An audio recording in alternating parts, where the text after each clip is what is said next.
My friends, we are so back. It's time for Xenoblade Chronicles X content in the year 2025. This is going to be the first one, a general spoiler-free combat guide on Xenoblade X and how to most effectively play it.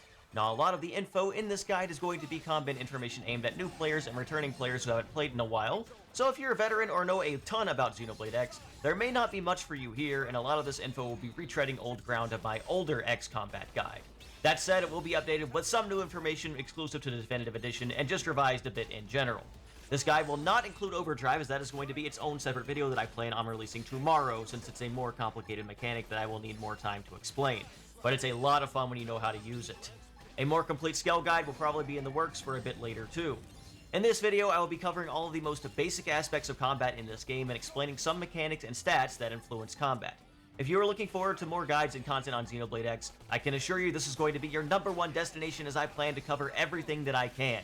Please do consider subscribing to me, because it does help my channel a lot and will allow me to make more amazing videos for you guys in the future. Plus, I'm very close to 100,000 subscribers and would love to hit that milestone. Now let's get started. Starting off with this system, you will notice it has many similarities to the original Xenoblade Chronicles. Beloved mechanics such as moving while auto-attacking and the art palette make a grand return here. But although it looks familiar, the similarities end there because there are some major differences that will affect how you fundamentally play this game. At a very basic level, you can engage with enemies in an open plane. Occasionally, but not always, you will get a button challenge. Nail this to increase your morale level, as seen above the art palette on the left side. We'll talk more about morale later when we get into soul voices. If you stand close enough to an enemy with your weapon drawn, you will automatically attack them in set intervals. In this game, you actually have 2 weapons. These weapons have their own separate cooldowns, and you can swap between them with the X button. You can cycle through these weapons to increase your auto-attack efficiency, which can be a bit helpful in the early game, although not as much as in the original Xenoblade X because of the new green resource meter at the bottom that allows you to quick recast arts a lot more efficiently.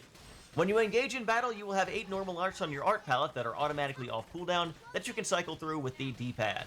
If you use an art, it will go on cooldown and automatically refresh after a certain amount of time. Each art will correspond to one of your 2 equipped weapons, and damage and effects will usually be dependent on that specific weapon that the art came from. There are 5 different kinds of arts in this game, based on the color palette here. Orange arts are melee attacks. Yellow arts are ranged attacks. Purple arts are debuffs that you can inflict on enemies.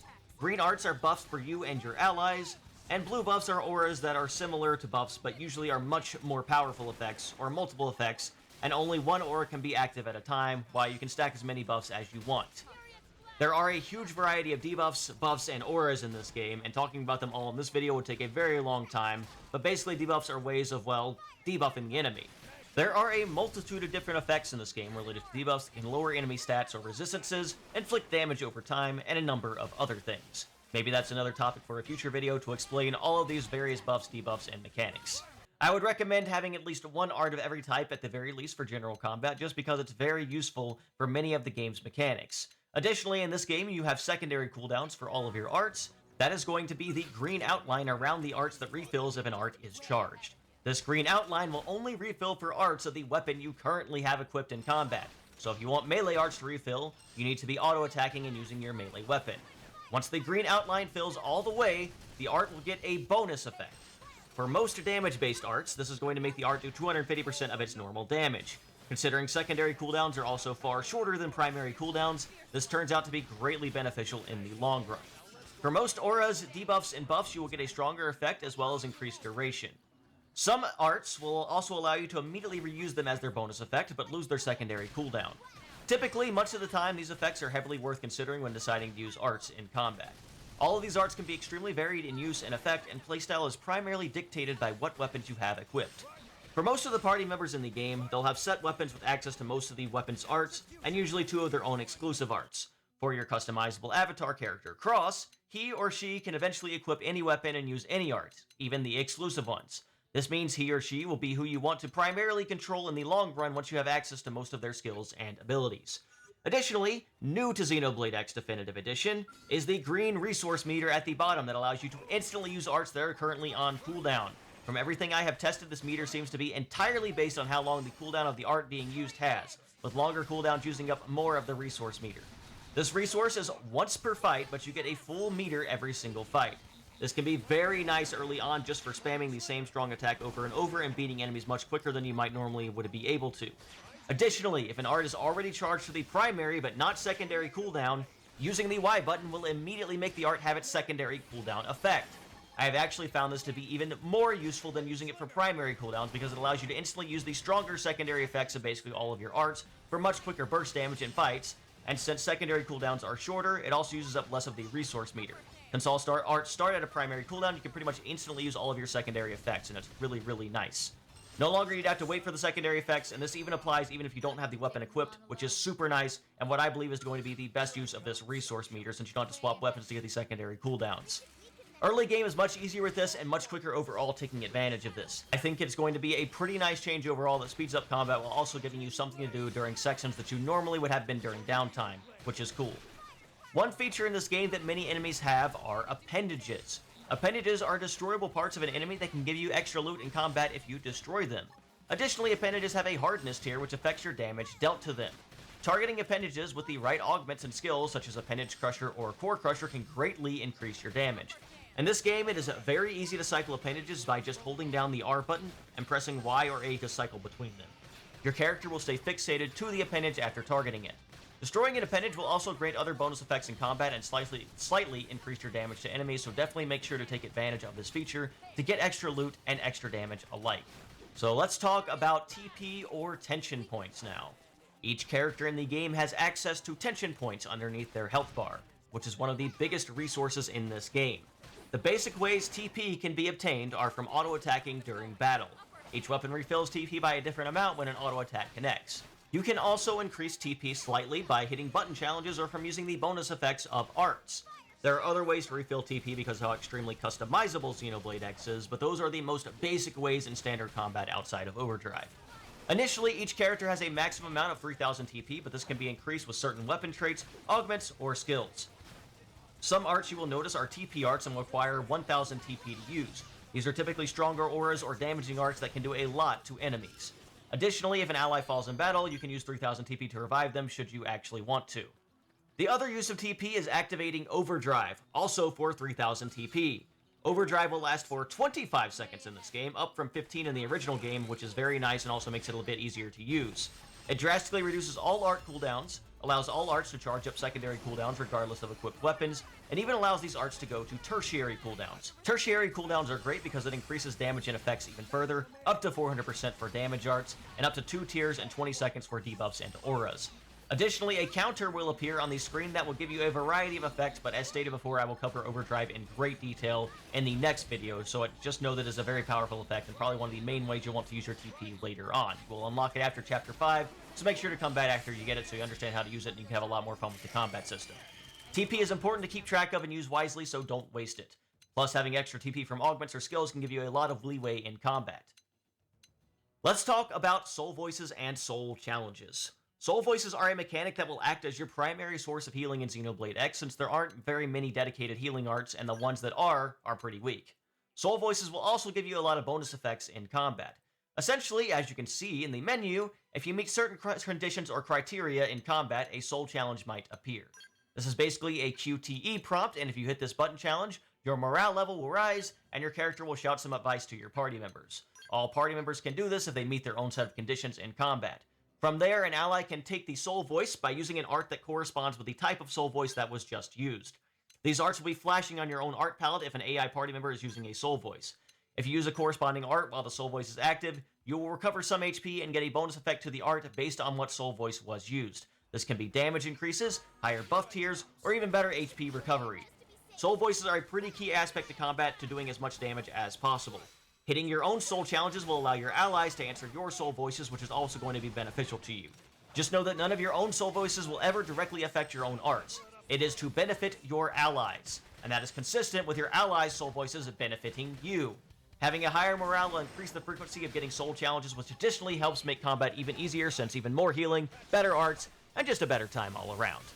You can customize your own soul voices to suit what arts your allies are most likely to use. Speaking of your AI, if you're tired of them doing random things and want them to be more cohesive with you, you can actually issue them commands and command them to focus on certain things, which is actually very effective and helpful.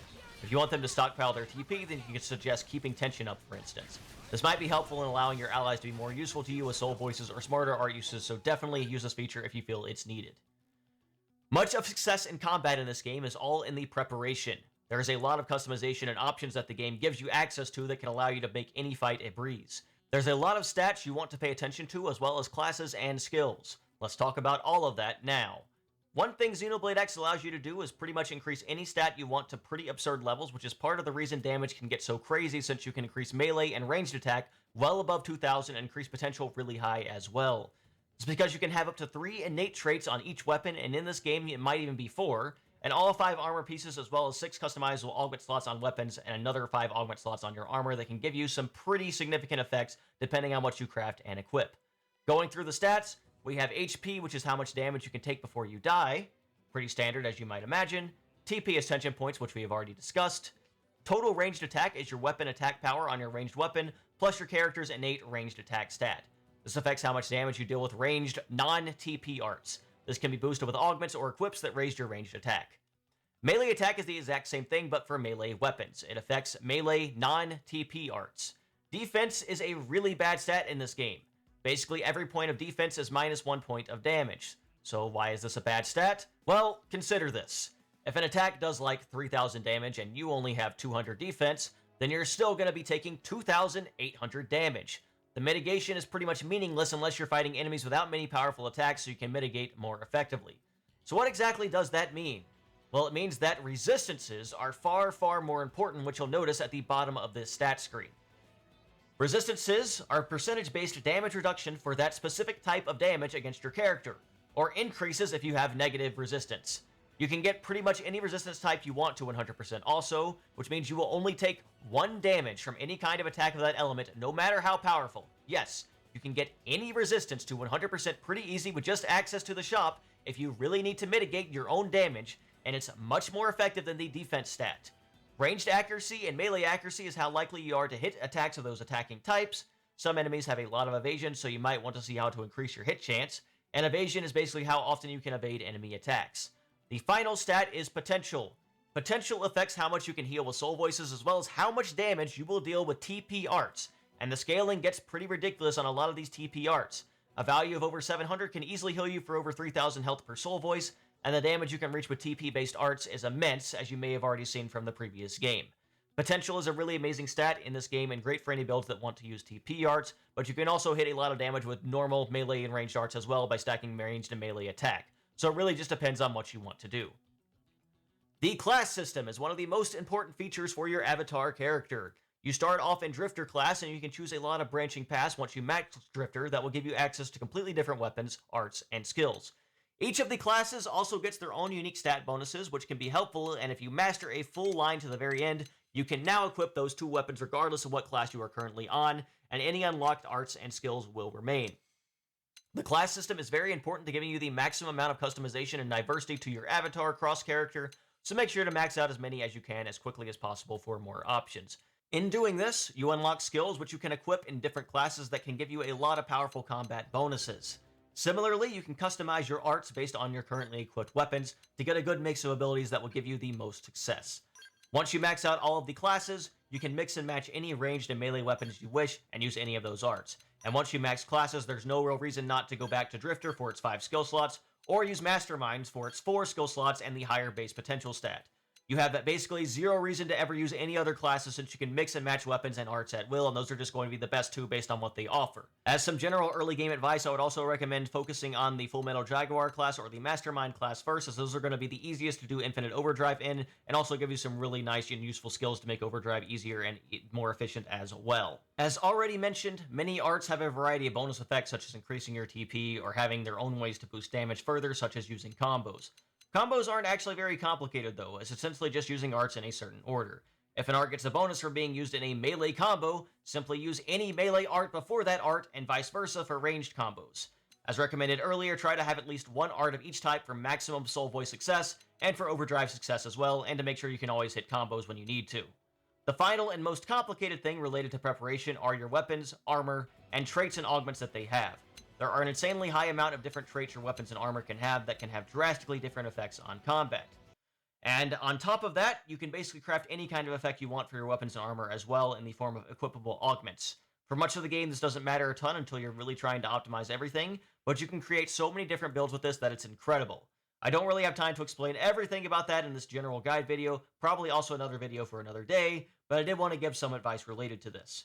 Appendage crushers are a very cheap and useful augment to put on your weapons even in the early game because it will help increase your damage quite a bit because it will essentially lower enemy defense on that appendage. Combining this with Core Crusher can also be particularly effective for getting a lot of additional damage. Getting extra TP after unlocking Overdrive in Chapter 5 can make using it much easier as well, and those are two pretty strong things to get early on as far as general augments.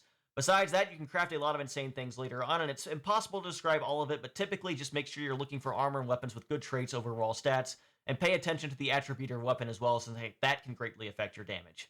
I don't have too much more to say about this. Different builds will want different traits, and builds can differ vastly in this game, so make sure you pay close attention to your preparation. One other thing you might be happy to know about is that in this game, level does not really matter for combat itself. Enemies do not get significant bonuses or nerfs depending on your level. The only benefit to level is some equipment will be locked off until you are higher level, but that isn't really a big deal if you know what you're doing. Certainly beats the severe level penalties of the first game. There's probably a lot more advanced things about combat in X to cover, most notably Overdrive, which will absolutely be getting its own video tomorrow, but as far as generally what to focus on, how to use the systems, and how to enjoy the ground combat, I think that covers most of the basics. I hope this was useful to those of you who may just be getting into the game for the very first time, or those who want to revisit the series and had a hard time understanding some of the mechanics. For those of you who are super curious about Overdrive, make sure to stay tuned.